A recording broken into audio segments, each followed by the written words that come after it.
Oh,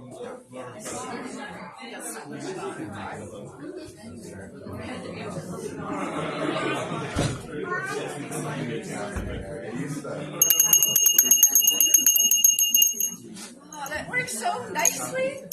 All right, I'm going to go ahead and get started. So I'm going to show you how to make the chia pudding.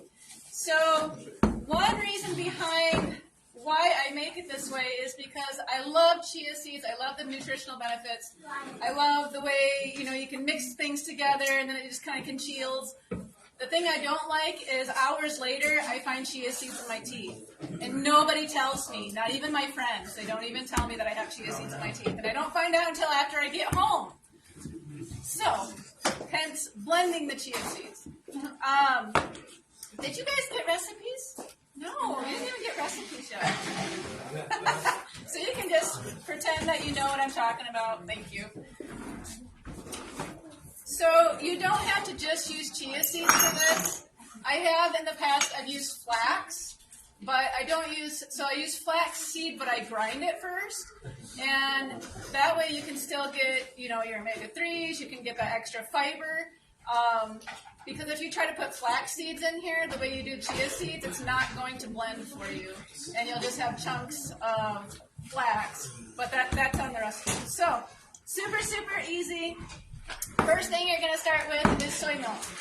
Now, on here it says to use vanilla soy milk.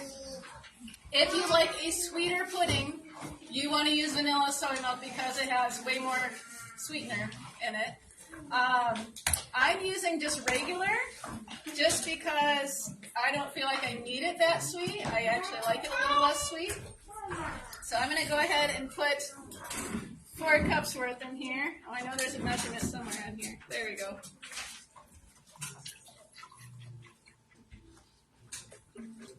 Just got to wait for it to plug in there. And you don't have to use soy milk. You could use rice milk. You could use coconut milk. You could use any other kind of plant-based milk that's like this. You could also probably use canned coconut milk, but the fat content of your pudding will go way up. And of course, it probably tastes really, really good and really, really rich. But you can do that if you want to. Then we have a cup of dates. So these are just chopped dates that I got. They're pretty fresh. Like I can squeeze them. If they're not squeezable, you want to soak them in hot water first, because otherwise you're going to wait for quite a while before they blend up. So I'm going to go ahead and put those in there. I think I lost a couple here. There we go. And if you like it sweeter without having to use, say you wanted to cut down on your sugar. So using this kind of soy milk has less sugar than using the vanilla kind of soy milk, unless you're using the unsweetened vanilla soy milk. And if you wanted it sweeter without doing the sugar that's in here, you could just add more dates. And that just increases the sweetness. Then we have our carob powder. If you're a chocolate person, you can go ahead and use cocoa powder. I like carob better just because it's less harsh on your stomach. And it actually contains more calcium than what cocoa powder does. Then we have a little bit of vanilla and a pinch of salt. Or in this case, a shake or 2. I'm going to say this is like one of those salt shakers that is for people that should not have very much salt. How much vanilla? Where's the vanilla? Oh, okay. So I added vanilla because I didn't use vanilla soy milk. So I added about a teaspoonish. I don't know. I just kind of went squirt, squirt, and yeah, it was probably about a couple of teaspoons-ish. You can do as much as you want, really, or as little as you want. It probably tastes really good if you put some almond extract in there, too. So, okay, we're going to blend this first. See how long it takes. It's going to get loud for a second. Oh. Must have power.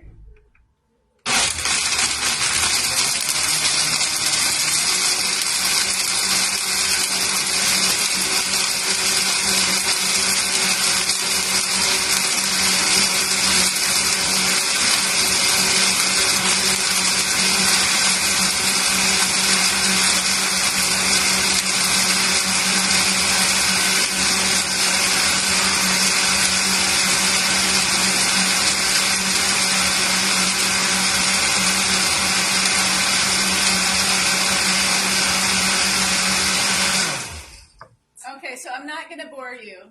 This is going to need to blend for a couple minutes, but I'm not going to do it in front of you because, you don't need to watch it blend forever.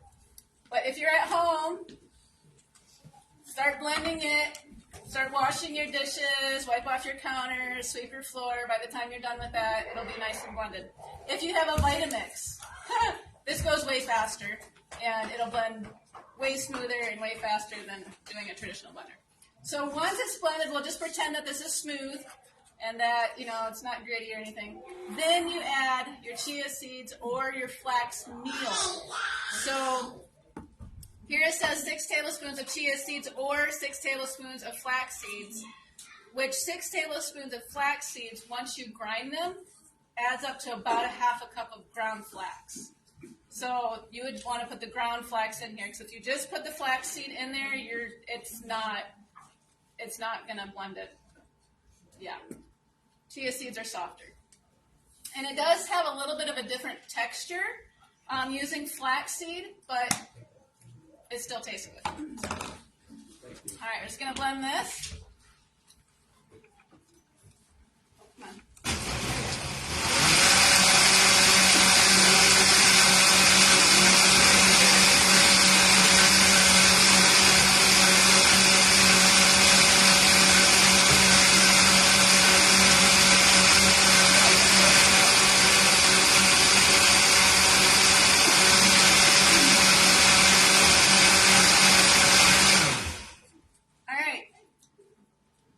That's it. Isn't that super easy? Of course, it's super liquidy right now.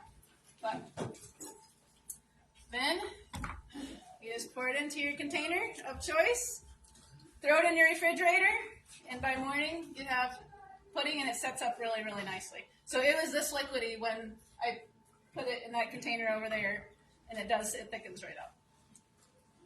So you can add different things to this. We've done it before where we've added frozen fruit into this, or we've added fresh fruit after it's congealed, and that tastes really good. It tastes really good on pancakes. If you put a layer of peanut butter, and then you put a layer of this on it, then another pancake, and another layer of peanut butter. Crepes. And, oh yeah, you can do crepes. Or you just keep putting this on, and it kind of drizzles over your, or like the kids did this morning, they just put it on their toast. And it's basic. It's soy milk and carob and dates. How unhealthy is that? It's not. So you can just eat it freely. So, and you got the extra benefit of the seeds with the fiber and all the nutrients in that. So any questions with this? No. Good. Super, super simple. A couple announcements. So, bread class. Who knows about the bread class? I've talked about it every single. Okay. If you wanted to go to this and you haven't registered, you need to, because we are almost at capacity. Quite literally. We have, I can tell you the number we already have signed up when we're off camera. Because we will set up for however many we have registered. We might have some on the sides for rebels, but there's always room for rebels. So, but I want to encourage you, if you have not registered, please register. It just makes it easier as far as knowing how many things we need to set up for the starters and things like that. And then also, next weekend, not this weekend, next weekend we have the gardening class. That one is about half full already. So if that's something that you want to go to, please register for that. And if you don't know how to register, come see me and I will get you registered.